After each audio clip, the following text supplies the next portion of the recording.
राधे राधे दोस्तों, कैसे हैं आप सब। दोस्तों, पितृपक्ष पितरों को समर्पित होते हैं। पितृपक्ष के दौरान पितरों के आत्मा की शांति के लिए श्राद्ध किया जाता है, इसलिए इसे श्राद्ध पक्ष या श्राद्ध भी कहते हैं। कई जगह पर पितृपक्ष को कनागत के नाम से भी जाना जाता है। दोस्तों, पितृपक्ष भाद्रपद पूर्णिमा पर शुरू होकर अश्विन अमावस्या पर समाप्त होते हैं। साल 2024 में पितृपक्ष की शुरुआत 17 सितंबर दिन मंगलवार से होकर इसका समापन 2 अक्टूबर सर्वपितृ अमावस्या पर होगा।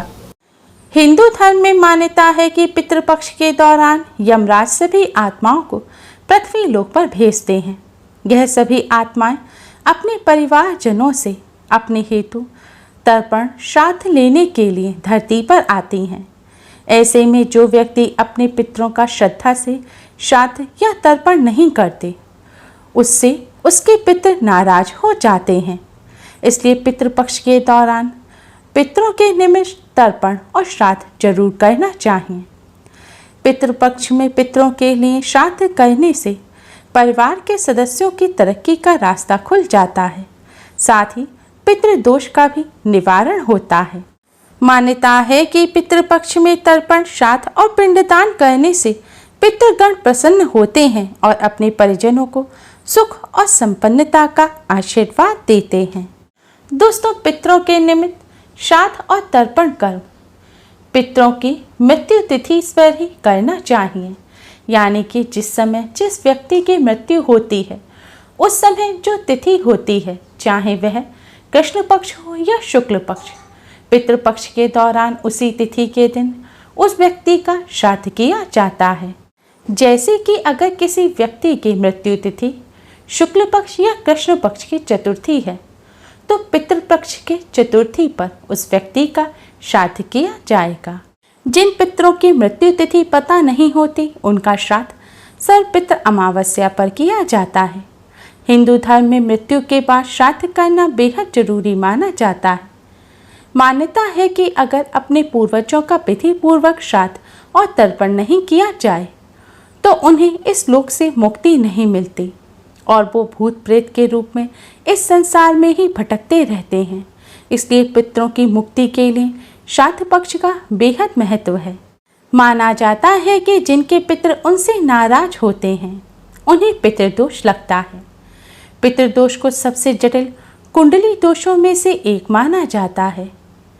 जिनके ऊपर पितृदोष लगा होता है उन्हें किसी भी क्षेत्र में सफलता नहीं मिलती और उन्हें जिंदगी भर दुख पीड़ा से गुजरना पड़ता है।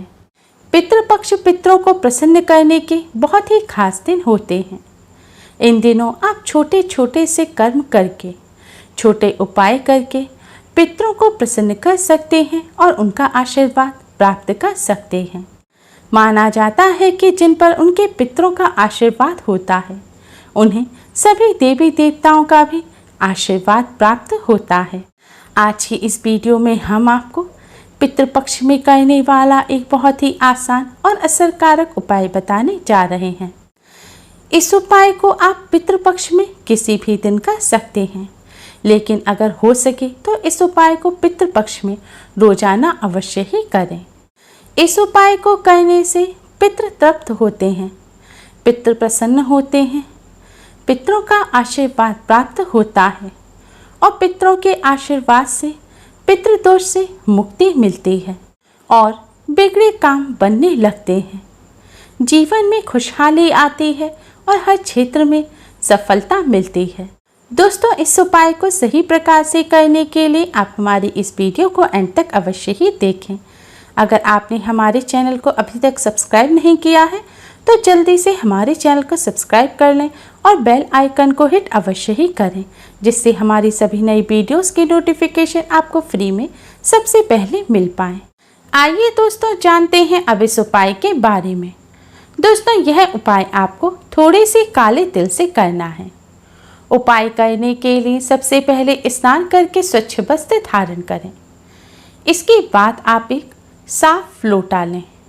आप इसके लिए स्टील का, तांबे का या पीतल का लोटा ले सकते हैं। लोटा लेने के बाद इसमें शुद्ध जल भरें। जल में थोड़ा सा गंगा जल डालें। अब इस जल में थोड़ी सी साफ किए हुए काले तिल डालें और थोड़ी सी शक्कर डालें। अगर आपके यहाँ कुशा हो, कुशा की घास, तो थोड़ी सी कुशा की घास भी आप इसमें अवश्य ही डालें। अब आपका जल का लोटा तैयार हो गया है। अब आप इस जल के लोटे को किसी खुले स्थान पर लेके जाएं, जैसे कि आप अपने आंगन में, बालकनी में या छत पर लेकर जा सकते हैं। अगर घर में ऐसी जगह ना हो तो घर के आसपास कोई मंदिर हो या फिर कोई भी साफ खाली स्थान, मैदान पड़ा हो तो आप वहाँ पर जाएं। खुले स्थान पर पहुँचने के बाद अब आप दक्षिण दिशा की तरफ यानी कि साउथ की तरफ मुख करके खड़े हो जाएं। दोस्तों, आपको ऐसे खड़ा होना है कि आपका मुख साउथ की तरफ होना चाहिए यानी कि दक्षिण की तरफ, और आपकी पीठ यानी कि कमर उत्तर दिशा नॉर्थ की तरफ होनी चाहिए। दोस्तों, शास्त्रों के अनुसार दक्षिण दिशा में पितृलोक है। दक्षिण दिशा के स्वामी पितृदेव हैं। पितरों का वास दक्षिण दिशा में माना जाता है, इसलिए पितरों को प्रसन्न करने के लिए और पितरों का आशीर्वाद प्राप्त करने के लिए दक्षिण दिशा में पितरों को जल चढ़ाना चाहिए।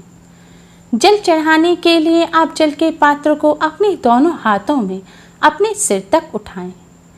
अब आप इस पात्र से इस जल को पितृदेव को अर्पित करें। जल चढ़ाते समय आप पितृदेव के इस मंत्र का जाप करते रहें। मंत्र इस प्रकार है: ओम पितृ देवताय नमः, ओम पितृ देवताय नमः। आपको इस मंत्र का जाप करते हुए धीरे धीरे पितरों को जल अर्पित करना है।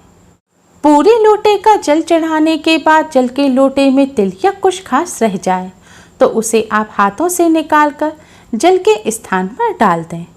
जल चढ़ाने के बाद अब आप पितृदेव को प्रणाम करें और पितृदेव के इसी मंत्र का 108 बार जाप करें। मंत्र इस प्रकार है: ओम पितृ देवताय नमः, ओम पितृ देवताय नमः। दोस्तों, इस मंत्र का जाप या तो आप खड़े होकर या फिर बैठकर कर सकते हैं। आपने जहां जल चढ़ाया है, अगर आप वहां पर इतनी देर रुककर मंत्र का जाप नहीं कर सकते तो आप पहले पितृदेव को प्रणाम करें और सभी कष्टों, संकटों और पितृदोष से मुक्ति की प्रार्थना करें।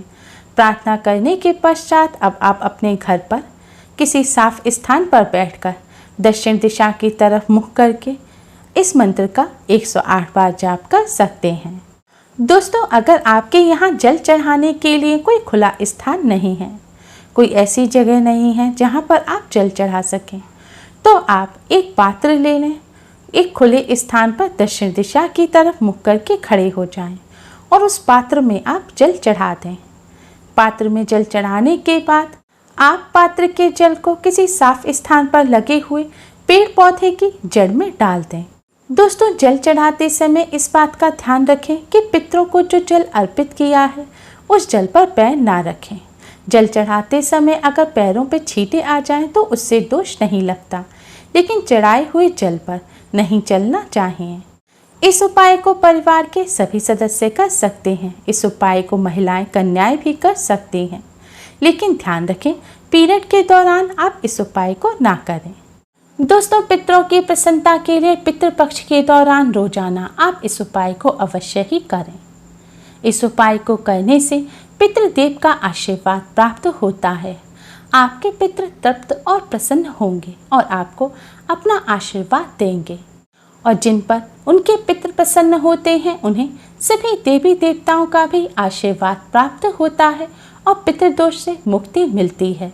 बिगड़े काम बनने लगते हैं, हर क्षेत्र में सफलता मिलती है और जीवन में खुशहाली आती है। यह उपाय आपको दिन के समय करना है, यानी कि इस उपाय को आप संध्या काल के बाद ना करें। हो सके तो इस उपाय को दोपहर 12 बजे से 1 बजे के बीच में करें, क्योंकि यह समय पितरों का समय होता है। माना जाता है इसी समय पितृदेव अपने घर आते हैं। पितरों को प्रसन्न करने के लिए पितृपक्ष के दौरान इस बात का भी विशेष ध्यान रखें कि पितृपक्ष के दौरान किसी भी प्रकार की आप कोई पार्टी का आयोजन ना करें, किसी भी प्रकार के पूजा पाठ का अनुष्ठान का आयोजन ना करें। कोई भी शुभ कार्य जैसे कि विवाह, मुंडन, उपनयन संस्कार, सगाई या फिर किसी सामान को खरीदना, वाहन खरीदना या गृह प्रवेश इत्यादि कार्य बिल्कुल भी ना करें। पितृपक्ष के दौरान सिर्फ अपने रोजमर्रा के कार्य आप कर सकते हैं और सामान भी ऐसा ही खरीदें, इस्तेमाल करें जो आपकी रोज की जरूरत में आता हो। नए वस्त्र भूलकर भी ना खरीदें और घर में रखे हुए पहले से कोई नए वस्त्र हैं जिन्हें आपने पहले पहना नहीं है तो उन वस्त्रों को भी पितृपक्ष के दौरान ना पहनें। पितृपक्ष के दौरान खुशबू की चीज़ें, सौंदर्य प्रसाधन कम से कम इस्तेमाल करें, हो सके तो बिल्कुल भी इस्तेमाल ना करें। पितृपक्ष के दौरान मांस, मदिरा, प्याज, लहसुन से दूर रहें। इस दौरान नाखून ना काटें, बाल ना काटें और दाढ़ी मूछ भी ना बनाएं और लड़ाई झगड़ा भूलकर भी ना करें। इसके साथ ही इस बात का विशेष ध्यान रखें कि पितृपक्ष के दौरान आपके द्वार पर कोई भी कुछ मांगने आता है तो आप उसे कुछ ना कुछ अवश्य ही दें, क्योंकि माना जाता है पितृपक्ष के दौरान पितृ किसी भी रूप में आ सकते हैं। इसलिए आप अपने घर से किसी भी व्यक्ति को खाली हाथ ना लौटाएं। पितृपक्ष के दौरान पितरों की प्रसन्नता के लिए इन सभी बातों का भी विशेष ध्यान रखें।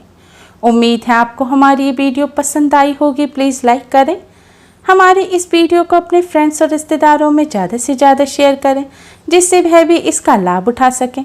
हमारी और भी वीडियोस के लिए हमारे चैनल को सब्सक्राइब करना ना भूलें। Thanks for watching. Radhe Radhe.